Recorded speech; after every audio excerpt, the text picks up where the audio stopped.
Hola mi amigos, hoy es día 31 de mi experimento de aprender español y quiero hablar de cosas que hice por estudiar y por aprender español.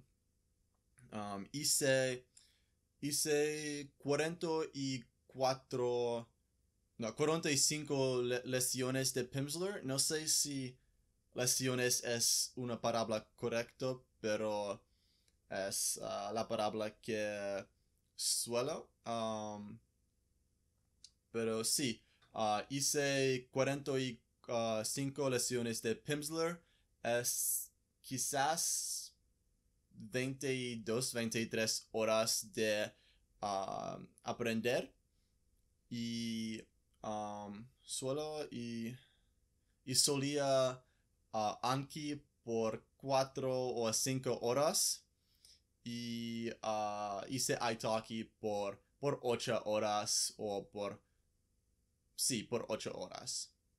También escuchar la música por, no sé, por 30 o 20 horas y uh, ver las películas en Netflix por 2 o por 3 horas, no sé.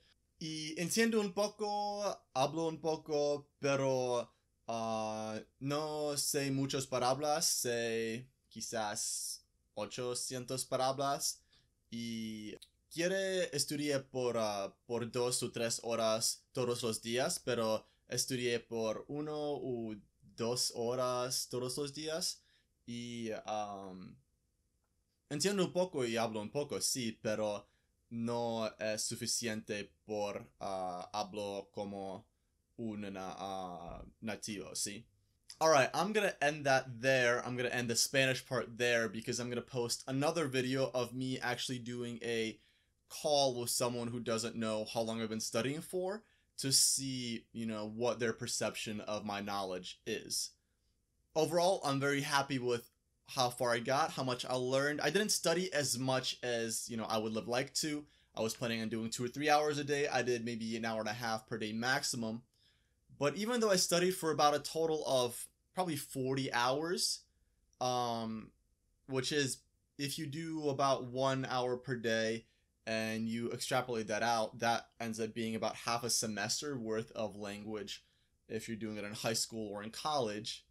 And I feel like my speaking ability is about 2 semesters or 3 or 4 semesters of learning it in school. So either 3 or 4 semesters in high school, probably 4 semesters of high school, or 2 to 3 semesters of college, depending on how well your teachers actually teach you and how small the classes are. I'm still very happy with the progress. I did improve a lot, and I will definitely continue doing Pimsleur for the next 2 to 3 to 4 months, depending on how long it takes me to actually reach something closer to conversational fluency. Because right now it's easier for me to speak rather than understand, because especially if someone is talking at a normal pace. If someone slows down, if they start speaking like this in Spanish, I understand them. But if they start speaking like this, like the normal Spanish speed is, it's a lot harder for me to understand, and it's a lot harder for me to put it all together fast enough. I might know all the words in a sentence, but then I don't have the time to actually put that sentence together because, someone says one sentence, I'm still trying to put that together. They say another sentence, and even if I know 80% of the words in the sentence, I don't have the time to understand it because everything's happening just so fast. Real quick, I'm gonna go over some of the lessons I learned from doing this challenge. I'm gonna post a longer video detailing, my progress, detailing in depth what I learned. But real quick, number one, Pimsleur is actually extremely useful, especially for building that little base of knowledge before jumping into a call with an actual, native speaker. Pimsleur gave me the confidence to actually feel like, okay, I am able to understand some of these sentences. I can learn steadily every day. I know that I learned these words. I know that I learned these new things. And then iTalki is great, and doing it as soon as possible is probably the best idea anyone can do, just because Pimsleur is great, but the amount of words you will learn on the first iTalki call is going to be ridiculous. I added, I think, either 200 or 300 words after the first call, and I could have done more. I just felt that that was already way too much. So starting with Pimsleur, moving on to iTalki, and adding a bunch of words to Anki throughout is great. I would definitely study Anki a little more than I did because my word recognition wasn't terrible, but word generation, actually coming up with words, was a little rough, and Anki would have definitely helped with that. And I would also do more drills because I went into it with the idea from Scott Young's Ultra Learning book that I actually might have somewhere around here, where I would do, you know, specific drills for specific parts of what I'm trying to learn. Maybe a drill for, I don't know, a drill for verb conjugation, or a drill for maybe specific vocab or sentence construction for specific grammar things, maybe word order.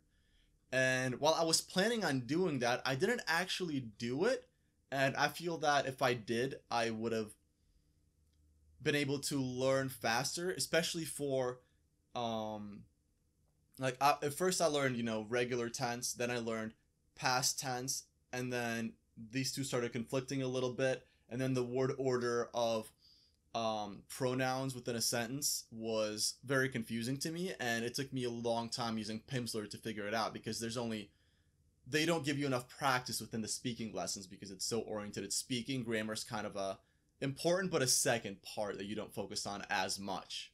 Listening to music in Spanish was actually very useful to me because it was kind of a pseudo immersion per se, to where, you know, I had maybe 2 playlists of maybe 50 songs that I listened to instead of listening to any other music, and I listened to music a lot, so I went through the playlist maybe once every 3 days. I would have to go back and repeat, and the beauty of that was I could see my progress within those songs, because the first day I'd recognize maybe 2 words. Then I hear that song again 5 days later, and now I know, wow, I didn't realize that I learned this, and this word, but now as I'm listening to the song, I actually recognize it rather than just having a big blur of words I don't know.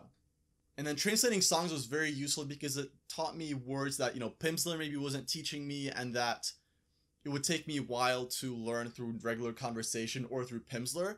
But then there's also the fact that, you know, I get to repeat, maybe I get one new word and another new word, but then there's a bunch of words that is just kind of spaced repetition, translation practice.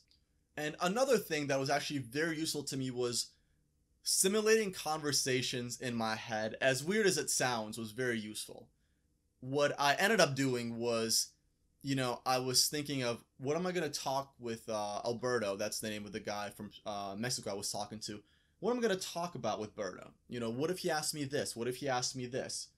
And I'm kind of just simulating conversations I might have in English, but trying to do it in Spanish. And then it's easy to see where you don't know certain words. So for example, I started a conversation, or thinking about a conversation, where I was talking about, you know, you meet someone, you start talking about what you do in school, what you're learning, and I realized I didn't really know the names for what I was doing, or for how I would ask, you know, what's your job, or what's your major. And that led me to, you know, looking that up on Google Translate, other websites, adding it to Anki, and just building that knowledge of words that I would actually use in real life, rather than just learning, oh, look, it's a word for tree. Probably will never use it in my life, because how often do I really use the word tree in English? Not very often. Like, okay, look, it's a tree. Cool. But, you know, actually having those words that I use in regular conversation and simulating those conversations in my head was very useful. Alright, so this is the end of this video. I will post another video detailing everything I learned, everything I did throughout the journey, and with a video of a call with someone else from Mexico who will not know, you know, how long I've studied for. But for now, this is the end. I will keep doing Spanish, and I hope that you will keep watching these videos, and I hope you found it useful. Thank you.